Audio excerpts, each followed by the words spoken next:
Sigourney Weaver did that. Ellen Ripley was supposed to be in the movie Alien, and the old Alien series was supposed to be a man. She showed up for it, she did it, and she did so well that the people changed, like, all right, well, guess what? Ripley's now a woman.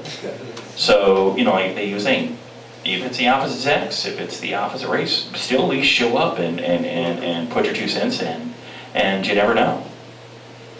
Let me share this.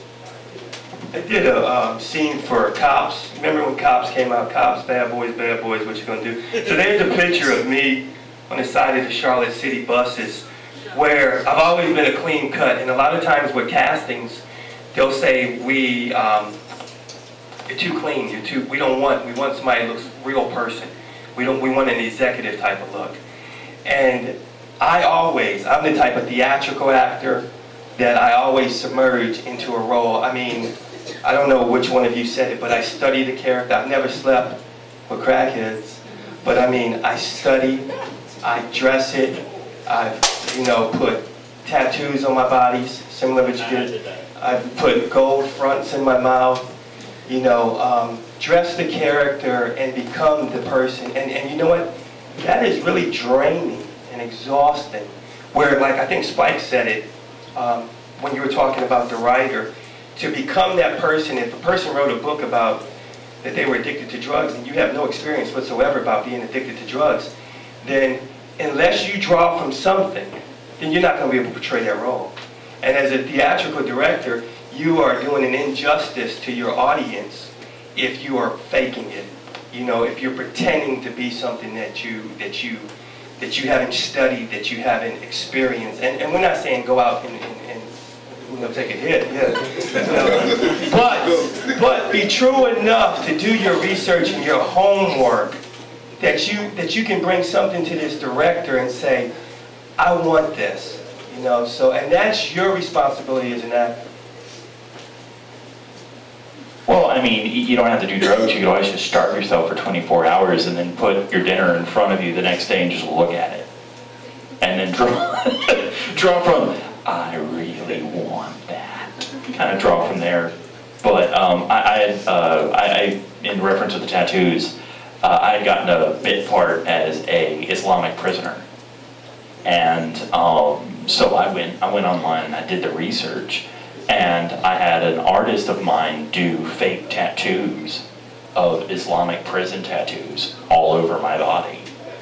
And I showed up and I'm like, you know, Mr. Director, we don't have to have it, but I have this. And I showed it to him.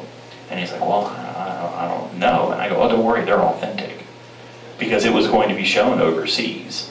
And, you know, I've done the research. And so everybody else had their one piece zipped up, and I was able to kind of tie my top half around my waist and, you know, have the tattoo showing. So do the research.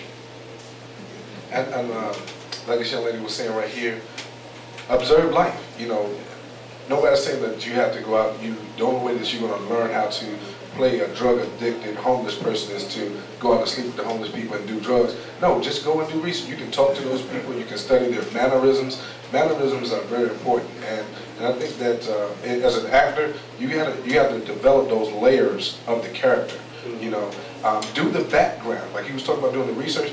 Write the background story of the character based upon the given circumstances in the script. I mean, who was this person's parents? You know, where did they go to college? You know, are they a high school dropout? Can they read? Can they write? You know, all of these things will dictate certain actions when you start to pick up and read the script. You know, so if you do the backstory, I mean, as a director, I will write the backstory, you know, for the actors, and it's what we call a character analysis. And doing that analysis, you will discover and find out different things. And after you do that analysis, you go back and you read the script again, and you're like, wow, okay, now I can do this differently. Or, you know, if I didn't go to high school and somebody asked me, you know, what's an algebraic equation, I might be stuck. You know, I'm looking like a deer in the headlights, but that's going to evoke certain emotions and certain reactions from you as an actor. Interesting story about that, man, because I almost lost a lot at that. It cost me travel. No, I didn't have to stay in a hotel. I had family there, but all in all, it probably cost me about $1,000. You know, and that was because I mean, I really wanted it. I really wanted to go. When I got to the airport, I went through YTB Travel, and the people, they didn't book my flight. So I had to pay for a flight that day. I'm sitting in the airport debating whether I want to go. I'm talking about my flight went from being $200 to $650 to fly into Miami. But I needed to get there. Not only that, when I got there, I had to get a rent-a-car. Yeah, that was another expense, the rent-a-car. Now the rent-a-car place that they booked for me was in an area outside of the airport, which was in another area outside of the airport's normal remote location for rent-a-cars. So I had to get transported there. When I got there, I got the rent-a-car. Now I'm behind schedule because I had to catch a later flight. So I had to get registered at the festival. I get to the event, and I park the car, go in and get my badge and my bag and all of that good stuff. And I come back out and my car's gone. So, if anybody's ever been in Miami, you can't park on the street. They wouldn't tow your car. So, they towed my car. So that was another $150 that I had to kick out to get the rent-a-car back, because it wasn't my car. I couldn't just leave it there. So, but I tell people that story because it's like and I actually wrote a blog about it because, you know, that to me, I wanted it that bad. And I'm sitting there, I was like, I had to ask God, when I got the car back, I had to ask God, am I supposed to be here? You know, am I really, you know, why am I going through this? And I just kept hearing him say, have faith, have faith. And the next day, I went to the alternate pitch session, which was headed up by Robert Townsend, and he said the exact same thing that I was hearing. You got to have faith. You got to believe in yourself, and it's a matter of how bad you want it, you know.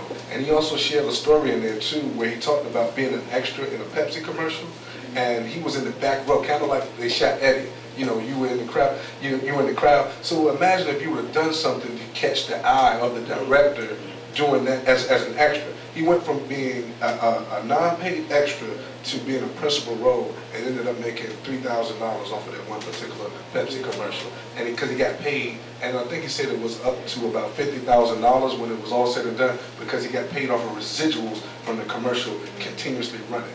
But he did something to get noticed, and that was one of the stories that I was able to take away from it. But yeah, it can be costly. The reason why I share that is because this is what they do for a living. You know, they invest in their tools, they invest in their craft, they invest in cameras, you know, they invest in lights, you know, they invest in travel. They're looking for you. They're looking for you people. And that is what I'm seeing with actors, and I'm saying it, and I will continue to say it, that some of you want just to have a party, and some of you want to get the proper training. Some of you, Harry, how many people actually have worked for Talent Link in here? That's sitting in this room. Raise your hand. So raise your hand high. I want you to be proud of what you've done, because the other people that haven't, it's because they have not got there yet. When these people that I never imagined that I would be doing stunts for Sidney Poitier. I never imagined that.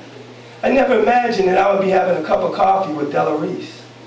I never imagined that I would meet people like John Cena and Julia Stiles and Giancarlo Esposito. We talked about this. I never imagined that I would write a book. I never imagined that I would own an agency. These are things, these are dreams.